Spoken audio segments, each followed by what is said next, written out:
Visi turbūt girdėjote apie Baltuosiuose rūmuose kilusį ginčą tarp Ukrainos prezidento Volodymyro Zelenskio ir Jungtinių valstijų prezidento Donaldo Trumpo bei jo viceprezidento J.D. Vance'o. Zelenskis atvyko į Jungtines valstijas pasirašyti susitarimo dėl retų žemių naudingų iškasenų ir susitarimas buvo parengtas ir dėl nieko dėrėtis nereikėjo, tiesiog buvo nuspręsta surengti bendrą spaudos konferenciją. Viskas prasidėjo labai draugiškai, Zelenskis padėkojo amerikiečiams, o Trumpas negailėjo gerų žodžių Zelenskiui ir Ukrainos kariams. Trumpas per visą pokalbį tiesiog ėmė bandaliai girtis, koks jis geras dėrybininkas ir kaip svarbu yra sudaryti taiką, žadėjo Ukrainai ir toliau siųsti paramą, taip pat patvirtino Jungtinių valstijų garantijas Lenkijai ir Baltijos šalims. Dabar reikia suprasti, kad joks taikos susitarimas tarp Putino ir Trumpo nėra pasiektas, o Zelenskis ėmė po truputį reikšti proukrainietiškas pozicijas dėrybų klausimų. Ėmė prašyti amerikiečiško oro gynybos sistemų, paskui netgi Jungtinių valstijų karių buvimo Ukrainos teritorijoje taikai užtikrinti. Taip pat, kad Europa ir Ukraina būtų įtraukta į taikos dėrybas. Taip pat Zelenskis aiškino Trumpui, kad Putinas daug kartų sulaužė Minsko susitarimą ir kai Trumpas buvo prezidentas. Taigi vien Trumpo kaip prezidento autoriteto taikai užtikrinti neužteks. Trumpas per daug nekreipė dėmesio į tai ir atrodė, kad pokalbis tuo ir pasibaigė, iki kol lenkų žurnalistas nepaklausė Trumpo, ar jis nesusidėjo su Putinu.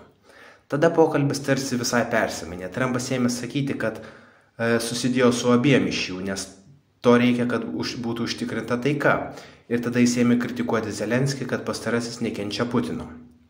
Tada ėmė kalbėti J.D. Vance'as ir pareiškė, kad reikia pasinaudoti diplomatiją, norint išspręsti šį konfliktą. Ir tada Zelenskis paklausė, kokia diplomatija gali tai pasiekti, nes praeitą kartą diplomatija nepavyko ir žmonės žūdavo ir toliau. And now I'm talking with my friends in Poland, and they are worried that you align yourself too much with Putin. What's your message for them?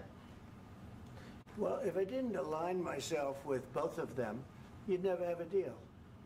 You want me to say really terrible things about Putin and then say, "Hi, Vladimir, how are we doing on the deal?" That doesn't work that way. I'm not aligned with Putin. I'm not aligned with anybody. I'm aligned with the United States of America. And for the good of the world, I'm aligned with the world. And I want to get this thing over with. You see the hatred he's got for Putin. It's very tough for me to make a deal with that kind of hate. He's got tremendous hatred. And I understand that, but I can tell you the other side isn't exactly in love with, him either. So it's not a question of alignment. The path to peace and the path to prosperity is maybe engaging in diplomacy. We tried the pathway of Joe Biden of thumping our chest and pretending that the President of the United States' words mattered more than the President of the United States' actions. What makes America a good country is America engaging in diplomacy. That's what President Trump is doing. He broke this ceasefire. He killed our people, and he didn't exchange prisoners. We signed the exchange of prisoners, but he didn't do it. What kind of diplomacy, J.D., you are speaking about? What do you mean? I'm talking.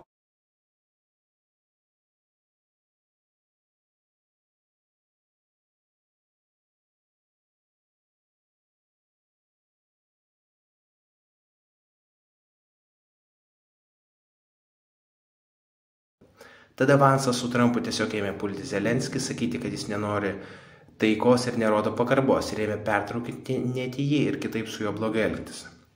Jokia taika neįmanoma, jeigu Ukrainai nebus suteiktos saugumo garantijos ir Putinas tęs savo agresiją. Ir tai bus tiesiog Ukrainos perdavimas Rusijai iš esmės. Bet atkreipkite dėmesį, kad Trumpas ir Vance'as prarado savo savitvardą būtent po klausimo apie prorusiškumą, nes tuos pačius punktus Zelenskis jau buvo išsakęs anksčiau pokalbyje. Ir tokia iškart sukilusi agresija rodo, kad Trumpas su Vance'u jautėsi demaskuoti ir jiems būtinai reikėjo tai kažkaip užglaistyti. Todėl jie sukėlė skandalą, dėl kurio apkaltino Zelenskį.